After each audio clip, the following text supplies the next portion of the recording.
almost the end of an era. The International Space Station will fall to Earth in just a few years.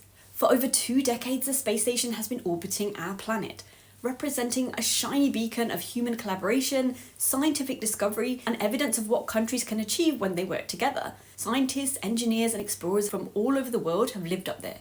They've floated through its narrow modules, watched sunrises, raced beneath them every 90 minutes, run experiments that change what we know about biology, physics, and so much more. They've played pranks, they've recorded music videos. This is ground control to Major Tom. Now it's almost over, and sometime around 2031, this extraordinary place will return home in a fiery descent through the Earth's atmosphere.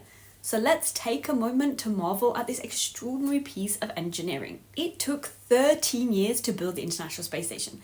13 years of experts across 15 countries designing modules on 3 continents and launching them from Florida, Kazakhstan, Japan, and beyond. These were such complex manufactured pieces, they had to be sent into space separately, so they had to be timed perfectly using math, calculated so that each piece would arrive into orbit at the right speed and angle. And then hundreds of miles above Earth, astronauts stitched it all together like a giant Lego set assembled by hand, but in space. And the station has been continuously crewed since November 2000.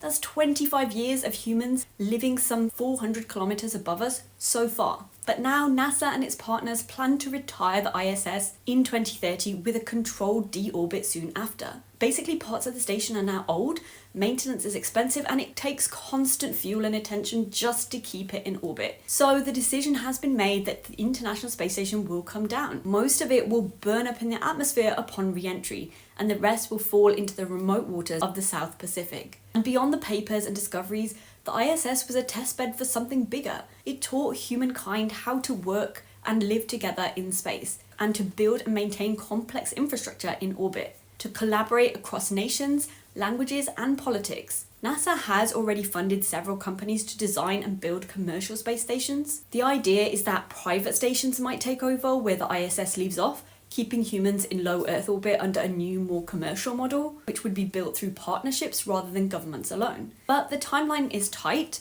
Building a space station from scratch is incredibly difficult, and we only have a few years before the ISS is decommissioned. I've always felt that the ISS represents the best of us. It shows what we can achieve when we work together, put aside our differences, combine our curiosity to explore the unknown together.